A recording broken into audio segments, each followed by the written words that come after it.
crafty friends, thank you so much for joining me for a slightly different video today. We are going to be decorating a Christmas tree and I'll be sharing all of my tips to how to make this slightly chaotic Candyland, Grinch, like whimsical, whatever style you want to call this chaotic Christmas tree that I really love. Okay, so let's get started. First things first, I have set up my Christmas tree. This is a 7-foot pre-lit Christmas tree, and I've gone ahead and opened out all of the branches and kind of fluffed them up as best as I can. And then I've gathered all of the decorations that I'm going to be using. This Christmas tree is new to me this year, and I'll have a link in the description below if you're interested. And I'm not sure I actually have enough decorations. You might disagree with me when you see what the tree looks like, but I think there's space for a couple more. So I have everything set out here that I'm going to be using today. I've collected these over a number of years. I'll try and provide links to some of the items in the description below, and if you're curious about anything, do feel free to ask. So you may have noticed in that first clip, the bottom of the tree doesn't look very nice. You want to go ahead and add a tree skirt. This is the one that I would like to use, but I can't find it here in the UK, so I have this white one, which works just fine for now.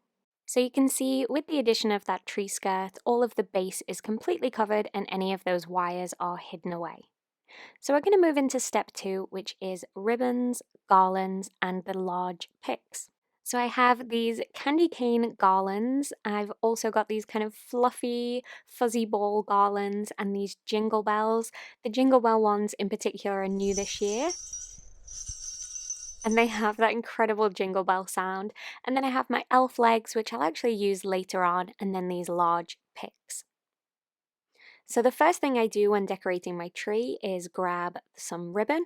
I like to hang it from the top to the bottom of the tree, sort of in a zigzag design, kind of swirling it in and out of the tree. Most of this gets covered up, so you can't really see it in the end. I did mention that this is a new tree to me, and I definitely need a bit more ribbon. So I'm adding a couple of my largest baubles. I was kind of jumping out of sequence. The first thing that I like to do is add these large picks, and I have kind of a time lapse here of me putting together the tree, so you may see clips of me putting the dog back into his bed or rearranging him so he's nice and comfy, so don't mind him. I'm adding those large picks and I'm then working with the garland pieces. Originally, I put them on the tree kind of straight across, but I decided it looked nicer if I had them on a slight diagonal.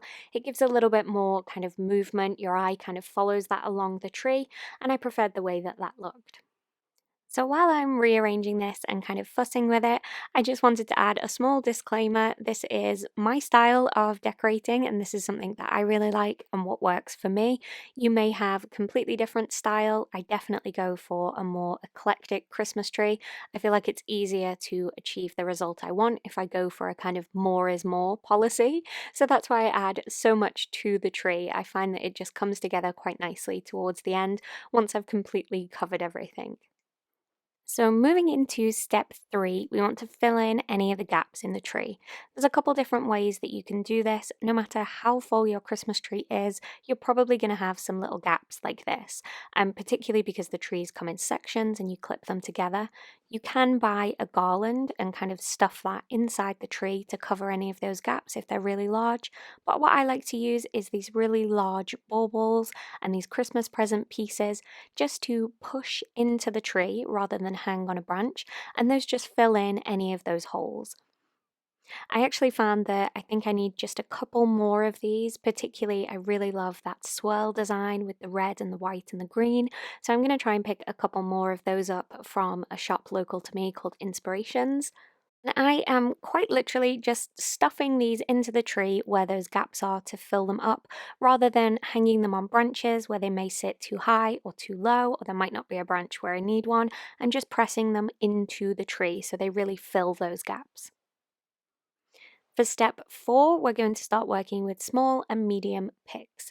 This is the collection of picks that I have. Some are from last year, some are new that I bought this year, but all sticking with the same colour theme. So I'm going to place these in the tree, using them to fill some of those smaller gaps. And these picks are wonderful for adding extra dimension and fullness to your Christmas tree. I'll insert a picture here of my tree a couple years ago. It is a skinny pencil tree, and I deliberately bought a skinny tree because I only had a small space, but it looks quite sad. So I then, a couple years later, had a whole bunch of these picks and I decorated again, and you can see how much fuller that tree looks. Exact same tree, no added kind of garlands or foliage. It's just those tree picks and the extra baubles that are making it look really full. So that's a great tip if you have a smaller Christmas tree you're trying to kind of pad out. So I'm almost done with these mini picks, and then I'll go ahead and grab my elf legs. These are one of the largest picks I have, but I know where I want them, so I do these kind of towards the end so I can just place them exactly where I want them on the tree.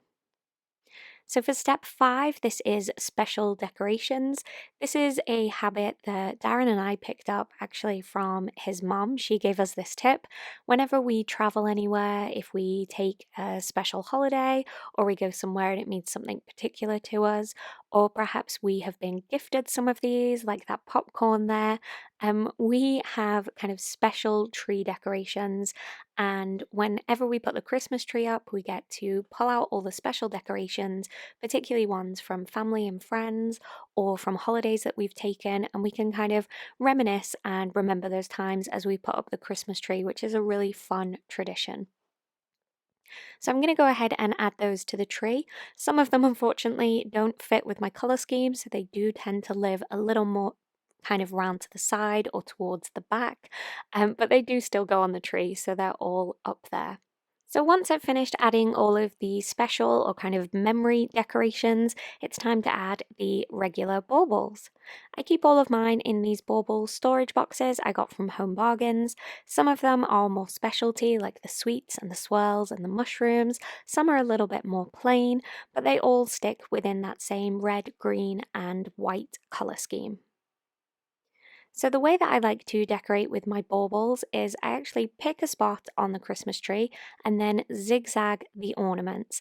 And to be honest, I kind of do the same thing with my picks and my larger baubles as well. You just want to pick a spot, zigzag your way down, try and work with odd numbers, and then repeat, just starting in a different spot. You'll notice in this time lapse here, sometimes I start at the top of the tree and work my way down, sometimes I start at the bottom and work my way up. I just pick a different starting point each time and then create a zigzag pattern. I find that that way I am able to, for the most part, avoid having two decorations that are identical next to each other, so everything gets a nice kind of spaced out look. I think it's really important when working on your tree to take a break and take a step back. You'll notice I go off camera quite a few times during this video. For the most part, that is me actually just standing back and looking at the tree, trying to figure out where I've got gaps and where I should put the next decoration. Sometimes it's me reaching to grab for something, but for the most part, it's me just looking at the tree from taking a step back. When you're really up close, it's hard to kind of see where you need to add a little bit of extra decoration. So for step 7, this is final touches. For this year, I decided to buy these bows and clip them onto the tree. They did come with little twist ties, kind of like sandwich bag ties, but I decided to remove those and just clip them directly onto the tree. And I did a lot of kind of stepping back and looking at the tree because I knew that this was the final thing that I would be adding. Slight foreshadowing. I filmed this a little while ago so I could get it edited and uploaded before December started, so you could watch it to help you with decorating your tree. I've already started buying a couple extra decorations. So wherever I've got gaps here, I'm just adding in those bows, using them to fill in any holes that I didn't notice before or any areas that look a little blank, and just rearranging any pieces that I feel are too close together and should be moved slightly. Now for my absolutely favorite part of doing the tree, adding the tree topper. I have this fantastic elf hat that I picked up from Inspirations, which I love. It's huge, so it fills in any of the extra ceiling space above my tree, and it just brings everything together. I really love it. So I'm going to go ahead and grab a little step stool and place that on top of the tree. You can't really see it at the moment from my camera setup, but I will show you some pictures, and this is the tree finished. So there we have it, a super over the top, crazy decorated, candy wonderland, elf style, crazy Christmas tree. I'm not too sure what to call this style, but I'm certainly really happy with how it turns out. And I love that my collection of decorations just grows and grows each and every year as I buy more, or I'm gifted more, or I go on my travels and I pick up some additional decorations that mean something to me. So I hope you found these tips useful. Do let me know if I missed some of your favorite tips. And if you're excited to share your Christmas tree, you can definitely at me on Instagram at CraftyNotShifty or on Twitter. I would love to see how your decorating turns out.